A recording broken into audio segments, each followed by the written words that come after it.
Welcome back. In this lecture, what we're going to be talking about is the ledger. Now, why we want to talk about the ledger? Because it actually has an extremely big part in explaining the blockchain, because the blockchain is actually just a huge or a series of ledgers. What a ledger is basically just like a book or a file that contains a list of transactions, right? Now, some companies used to have big book ledgers where they would input every entry and every exit and then have a balance in the end.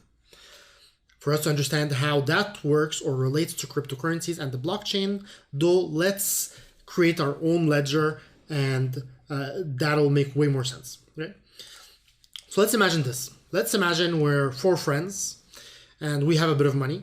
Now, instead of every time giving each other money when we do a transaction, let's say we decide it would be easier to just put our money in a pot and have a ledger that says how much money each person owes or owns, right? So if I give money to somebody, I can just write it in the ledger, I owe them. And then we actually don't have to give and take from each other actual physical money. It could just be noted in the ledger, right? So let's say today is day 0, okay? And we create this ledger here.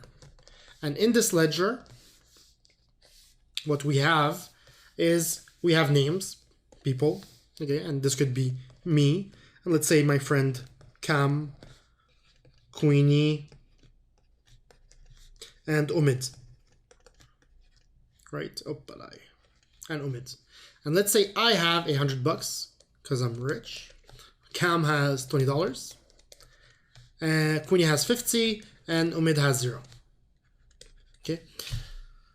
So, the next day comes along and we go out, we have, we do something, and I buy something off of, Cam. Okay. So this would be the ledger on day 1. So this was day 0, this is day 1. So let's say the ledger got full, there was no more space on this one, so I want to start writing in this one. So on day 1, I buy something from Cam. So what I want to do is I want to go, okay, well, I want to send Cam, $20. So I would go like Mo sends, let me take this off, Mo sends Cam $20. So now Cam has 20 plus 20 has $40. And then simultaneously, I want to send something to Omid as well, and I send to Omid $10. Right? I put it in, I don't actually take the physical money and give it to him, I just put it in the ledger. And then this ledger, we can all see it, we all have access to it. It's public, right? It's a public ledger, okay? This is public, so everybody can see it, and everybody can read from it, so see what information it says, and everybody can write to it, so input any transaction to it, right? Then let's say at the same time, Queenie sends me $5, right? And that's it. Okay, well, let's give another transaction. Let's say Cam also sends Queenie, let's say $10. Okay, and here, who is Queenie giving? They're giving it to. Forgot who Queenie is sending the money to. So this $5. We'll say Queenie is sending it to, let's say, me, right? $5.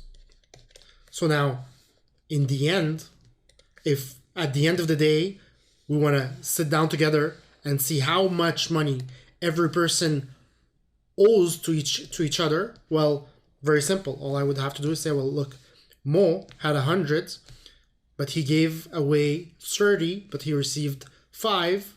So now he has $75.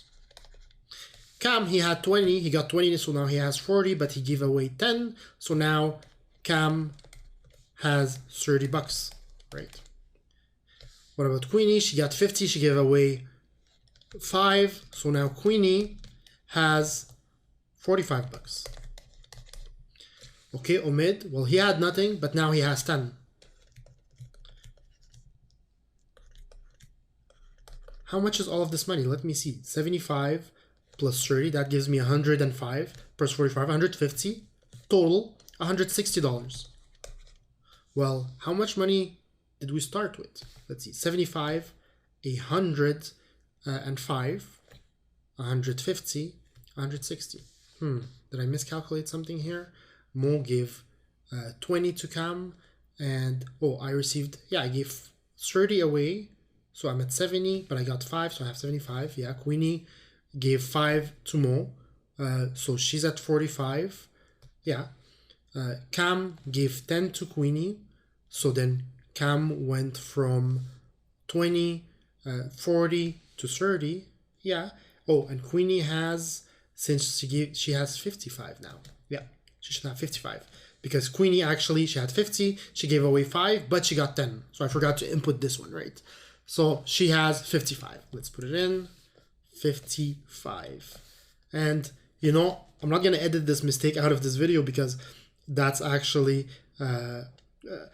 it's important to know how these mistakes can happen and how the blockchain makes it that these mistakes can't happen, right? A computational mistake or something like that. So 75 plus 30, 105, then plus 55, 160, 170. So we have 170 here. That's the amount in the pot, the total amount. And you know what? If I look at the beginning, we had 120, 50, $170. So same amounts of money, it's just redistributed differently, right? And then the next day, well, if we still want to transfer money to each other, then there's a ledger again, because let's say this one is full and I can't input any more data, there's no space. And then on day 2, we create another ledger and then we do our transactions. And this way seems pretty smart. Why do I actually need to transfer money or give physical money from one person to the other? We can just note it, right? And if I know I have this amount of money, well, if the next day I want to give somebody $100, I can't because I only have 75. I can't send 100, right? And this is how the bank works, right? When you have money in the bank, they have accounts where they say how much money every person has. Now, the problem is I don't trust the bank. But do I actually trust people? Not even. I don't trust anybody. So why would I trust this system? Because this system seems flawed, right? Because again, if this ledger is a public ledger and anybody can input, transactions to it, then what happens if, one day I'm not here or I'm away or something, and then Omid comes and says, you know what? I'm gonna go in the ledger and I'll say that Mo sent me his $75. So Omid goes in because again, it's a public ledger and anybody can do input any data on it. So Omid comes in and writes Mo sends Omid 75. So then I lose my money and he has it, right? It makes no sense. There has to be more security here, right? Because I don't trust people and I don't want to trust anybody. That's the objective, is to remove trust completely, because we want to trust the system so much that we don't need to trust anybody. We remove trust out of the equation. So that's an issue, right? That anybody can do anything on it. And then what about, making mistakes and stuff like that? Who oversees this? Because it's decentralized, so we don't want anybody to be in charge of that. But we want the system to be working, right? And this is where we're going to look at other things like mining and how the whole system works, right? So we see that there's flaws. Having a ledger makes sense, but there's flaws for security. How can we make sure that nobody spends our money? We spend our own money, and how can we make sure that everything adds up together? So in the upcoming lectures, we're going to start seeing how through digital signatures we can fix some of these issues, and how through hashing functions and through miners we can make all of this work to create the blockchain.